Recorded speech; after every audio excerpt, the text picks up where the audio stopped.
الرحمن الرحیم۔ السلام علیکم۔ پچھلے پارٹ 41 میں ہم نے سنا تھا ایک خاص مشن محمد قاسم کو دیا گیا تھا، خاتم النبیین محمد صلی اللہ علیہ وسلم کی طرف سے والا خواب۔ اب آگے محمد قاسم نے یہ خواب 8 مارچ 2018 کو دیکھا تھا، اور وہ بیان کرتے ہیں کہ لوگ آپس میں بات کر رہے ہوتے ہیں کہ دوسرے ممالک میں اونچی اونچی عمارتیں ہیں لیکن پاکستان میں کوئی نہیں۔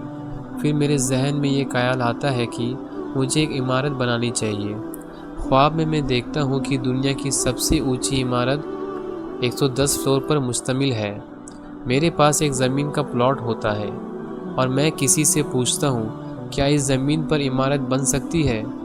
وہ کہتا ہے یہ ناممکن ہے، عمارت کے لیے بڑا پلاٹ چاہیے ہوتا ہے اور یہ صرف 10 مرلہ یا تقریباً 25 اسکوائر میٹر کا پلاٹ ہے۔ میں اسے جواب دیتا ہوں چلو کم از کم عمارت تو بن سکتی ہے۔ پھر وہ کہتا ہے کچھ حکومتی قوانین اور ضوابط بھی ہے، تم 3 منزلوں سے زیادہ عمارت نہیں بنا سکتے ورنہ وہ روک دیں گے۔ پھر میں اپنے آپ سے کہتا ہوں مجھے کوشش کرنی چاہیے، میں عمارت اتنی خاموشی اور تیزی سے بناؤں گا کہ کسی کو پتہ نہیں چلے گا، اور جب لوگ اسے دیکھیں گے تو خوش ہو جائیں گے۔ میں رات کے وقت کام شروع کرتا ہوں اور شاید ایک ہی دن میں 3 سے 4 منزلہ عمارت تیار کر لیتا ہوں۔ پھر میں اس کا انٹیریئر ڈیزائن بھی کرتا ہوں اور فلیٹس اس طرح بناتا ہوں کہ ہر فلور پر ایک فلیٹ ہو جو لوگ کرائے پر لے سکیں، اور ہر فلیٹ میں کچن، کمرے اور واش روم ہو۔ پھر 3 سے 4 دن میں وہ عمارت 30 سے 40 منزلوں تک پہنچ جاتی ہے۔ میں اس کا انٹیریئر بھی ڈیزائن کرتا ہوں اور پھر دیکھتا ہوں کہ کچھ لوگ اور بھی ہیں جو انٹیریئر پر کام کر رہے ہیں۔ مجھے حیرانی ہوتی ہے کہ یہ لوگ کون ہیں اور انہیں یہاں کس نے بلایا ہے۔ میں ان سے بات کرتا ہوں تو وہ کہتے ہیں کہ ہم یہاں کام کرنے آئے ہیں، جو کام تم کر رہے ہو بہت اچھا ہے لیکن ہم اس کا انٹیریئر اور بہتر بنا رہے ہیں تاکہ لوگ متاثر ہوں۔ وہ لوگ بہت محنت کر رہے ہوتے ہیں اور لگاتار کام کرتے رہتے ہیں۔ وہ دیوار پر ایک کیمیکل لگاتے ہیں اور اسے رگڑتے ہیں تو دیوار چمکنے لگتی ہے۔ میں ان سے پوچھتا ہوں کہ تم کیمیکل کیوں استعمال کر رہے ہو اور اسے لگانے کے لیے بھی تم خاص گیئر پہنے ہوئے ہو، اور اسے رگڑنا بھی آسان نہیں ہے۔ وہ کہتے ہیں کہ اس کیمیکل کا بغیر فلور اور دیواریں چمکیں گی نہیں اور نہ ہی کوئی انہیں پسند کرے گا۔ میں کہتا ہوں ٹھیک ہے، جیسا تم چاہو کرو۔ پھر میں انہیں کہتا ہوں کہ کل یہ عمارت 60 منزلوں تک پہنچ جائے گی، اور وہ جواب دیتے ہیں ٹھیک ہے۔ اگلے دن جب میں آتا ہوں تو عمارت واقعی 60 منزلوں تک پہنچ چکی ہوتی ہے اور دور سے نظر آ رہی ہوتی ہے۔ جب میں عمارت کے اندر جاتا ہوں تو وہ لوگ اندر مزید 20 منزلوں پر کام کر رہے ہوتے ہیں، لیکن ایک سائیڈ کی دیوار ابھی تک نہیں بنی ہوتی۔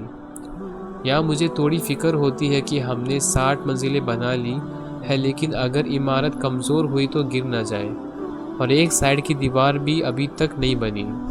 میں صرف یہ سوچتا ہی ہوں کہ اچانک ایک مشین پائپ کے ساتھ وہاں آتی ہے اور کنکریٹ بھرنا شروع کر دیتی ہے۔ یہ دیکھ کر میں مطمئن ہو جاتا ہوں۔ پھر کچھ لوگ وہاں عمارت دیکھنے کے لیے آتے ہیں، یہ سوچ کر کہ اسے کس نے بنایا ہے۔ اندر سے عمارت خوبصورت ہوتی ہے اس لیے لوگ اسے پسند کرتے ہیں۔ کچھ لوگ اوپر والی منزل پر جا کر لاہور شہر کو دیکھتے ہیں کہ اتنی بلندی سے کیسا لگتا ہے۔ میں اپنے آپ سے کہتا ہوں کہ یہاں ریلنگ نہیں ہے، کہیں کوئی گر نہ جائے۔ میں ریلنگ لگانے کے لیے اوپر جاتا ہوں لیکن وہ خود ہی لگ جاتی ہے۔ یہ سب کام اللہ سبحانہ و تعالیٰ کی رحمت سے ہو رہا تھا۔ پھر وہ لوگ کچھ بڑے لوگوں کو عمارت کے اندر لے کر آتے ہیں تاکہ زیادہ لوگوں کو اس کے بارے میں پتہ چلے۔ جب میڈیا والوں کو بھی عمارت کے بارے میں پتہ چلتا ہے تو وہ کیمرہ اور رپورٹرز کے ساتھ وہاں آ جاتے ہیں۔ اس دوران میں سوچتا ہوں کہ میں عمارت کا انٹیریئر چیک کروں۔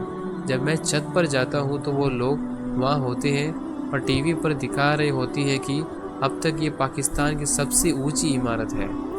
جب میں اوپر پہنچتا ہوں تو میرا لباس بھی بدل جاتا ہے۔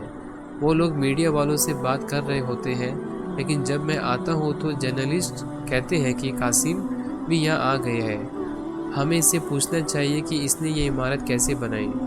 میرے کندھے پر ایک چھوٹا سا بیک پیک ہوتا ہے جو اسکول بیگ کی طرح لٹک رہا ہوتا ہے۔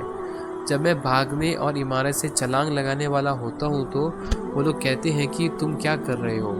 کیا تم گر کر مرنا چاہتے ہو؟ میڈیا والے بھی پریشان ہو جاتے ہیں۔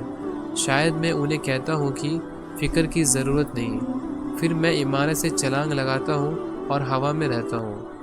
میں انہیں بتاتا ہوں کہ اس بیگ میں خاص گیس ہے جو ایک شخص کا وزن اٹھا سکتی ہے۔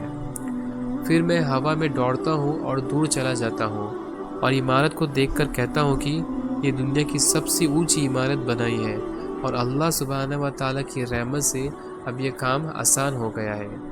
جب لوگ مجھے ہوا میں دوڑتے ہوئے دیکھتے ہیں تو بہت خوش ہوتے ہیں اور میڈیا والے بھی خوش ہوتے ہیں۔ ایسا لگتا ہے کہ اب بہت سے لوگوں کو اس عمارت کے بارے میں پتہ چل گیا ہے، کیونکہ نیچے سے لوگ مجھے دیکھ رہے ہوتے ہیں اور ایک دو ٹی وی چینل اسے لائیو براڈ کاسٹ کے ذریعے دکھا بھی رہے ہوتے ہیں۔ یہیں پر یہ پارٹ اور یہ خواب ختم ہوتی ہے۔ انشاءاللہ اگلے پارٹ 43 میں ہم سنیں گے کہ عمران خان سے متعلق 2 خوابیں۔ جزاکم اللہ خیر۔ السلام علیکم ورحمۃ اللہ وبرکاتہ۔